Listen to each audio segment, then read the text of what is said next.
Welcome guys in this video. In this video we are going to learn that how to manage time and projects. So you can work just as hard as I did in my office job, but now I am the one setting the rules.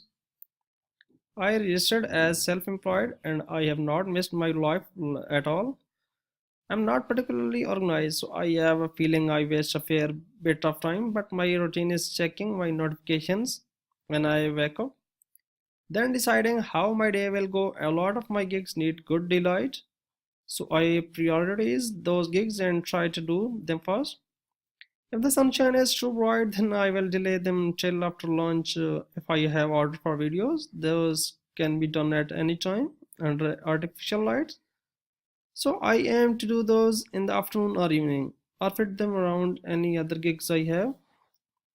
And I have also a room which I call my office thought. It currently looks like a jumping ground for all my gigs equipment. But and I have a cupboard full of coffee and spaghetti elsewhere in the house.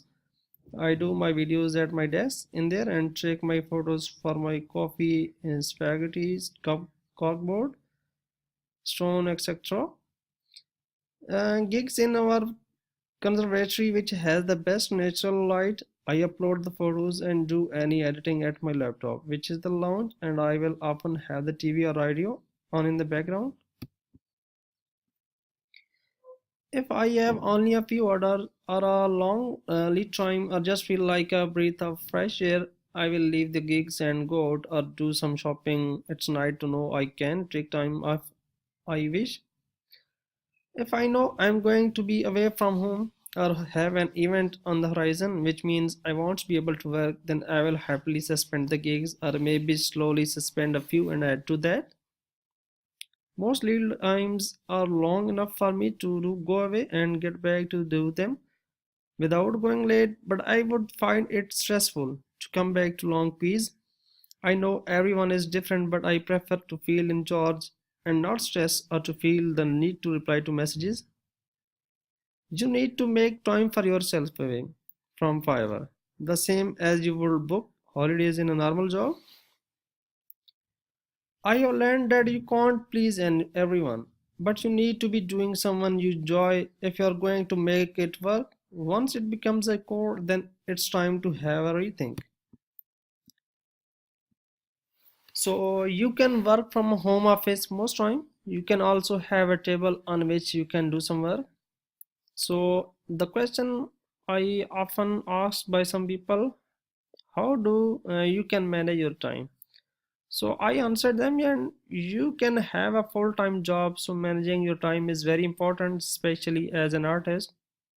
Being an artist for 16 years plus, so you could must tackle the ones that you can finish in a shorter time while maintaining the quality.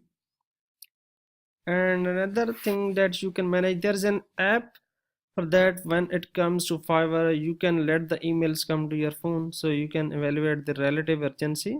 You can pick a few key times in the day to deliver on gigs and set the rest of life's little player as non-Fiverr time.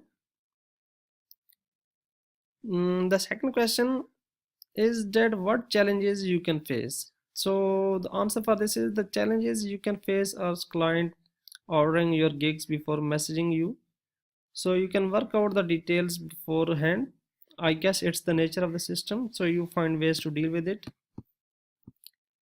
And some tips that it's all about the gig extras. Well, though back end offers quality and sensible front end $5 offers that make test constantly. You won't need to ask people what they like or don't like. They will tell you. Even when I feel the feedback is way off, I look at it from different angles and test and tweak my offers. For example, I tested price on one of my gig extra and I both sell more and get better response at the $20 price than I did at a $10. If I had not been testing, I not only would have left a lot of money on the table, my experience as a seller would have been diminished. So this was all about that how to manage times and how you can time for different projects. In the next video, we will learn that how you can convert $5 to $50 by doing some extra stuff or asking from your clients by doing some extra stuff. So keep watching this lecture. We'll see you in the next video. Thank you.